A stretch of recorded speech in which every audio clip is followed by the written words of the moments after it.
Ya asır ya merkabı aşağı. Adres mi işte gibi? Kemal şapkanı çıkar.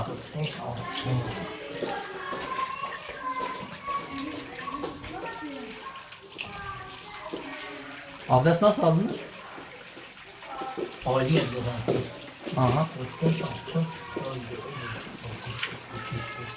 Ama şapkanı çıkar. Onu çek. Yukarıya kadar çekmen lazım. Hah, yeni oldu. Necip Hoca adres alıyor.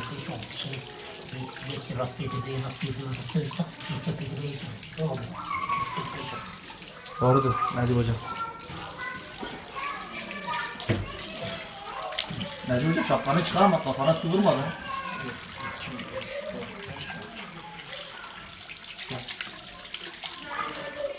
Ayakları. Sen ayakları.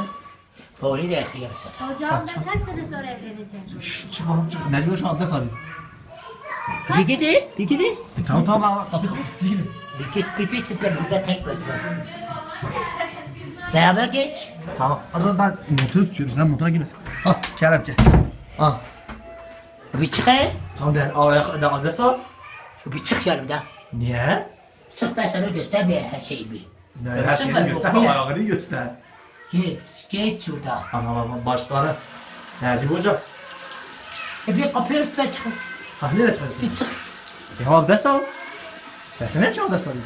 Ha ayağını yıkamıyorsun. He.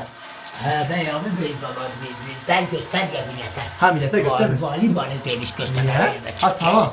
Bir çık he. Sen elini yüzünü yıkıyorsun. He. Ayağını yıkamıyorsun. Yoksa sen gidi. şıksın he. Ha şeyh demiş. Şeyhler yıkamıyor he. He. Tamam sen izinlisin. Ha öyle ayakkabıyla. Hayır. Sen bir daha yanıma gel. Sen bir daha sana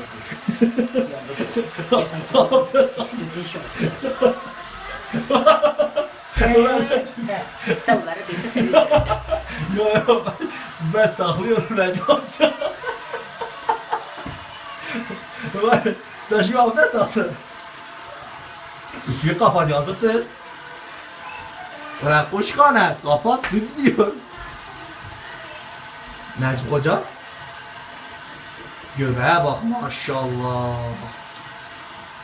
Necip Hoca abdest aldı arkadaşlar. Buradan Necip Hoca saygı sevgilerinizi iletin. Necip Hocam ayakkabı yeni almışsın he? Ben sizin polislerime diyeceğim. Polisler bana. Peçete var. Peçete var. Onlar 50 bana koy. aldılar. Vaaay. Onlar beni götürdüğüm mağazada. Hadi can. Hangi mağaza? Bir mağazadır. Allah Allah. De düne demişler ne cimsin oraya da o 4 kızı. Ne? Ne oku? Kerem keseydim. Selam Kerem ke. Senin de nasıl mı?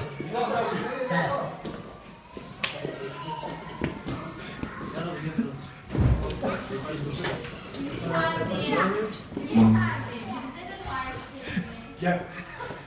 Hoş geldin. Necip. Ay maşallah. Bana da olsa bir tabii değil. Seni inşallah evlensin. Aha bir evlenecek mi? Çok garibandır Necip. Gel sen de gel. Sen Çok garibandır, çok erimiş bak. Etleri dökülüp bak. Bir dua et. Ne yapacağız Bir dua et. buna? Dua et. Renkleri açısındayım ben. Ulan koş kana dua et. Rengi zaten açıktır. Bu adamı getirme. Tamam. Osman biz sürüyoruz. Osman sen ne karışıyorsun? Hocam karşısına geçin. Karşısına geçin. Dur yemeğimi yiyorum. Necip bir dua ettin mi? Hocam bismillahirrahmanirrahim dedin. Bak ona bak Necip Hoca'nın gözüne bak. Gözüne bak. Göz teması hocam. Göz teması. Ay Allah'ına kurban. Hoca bir lira okusana bize. Biraz bereketlensin tezgahımız.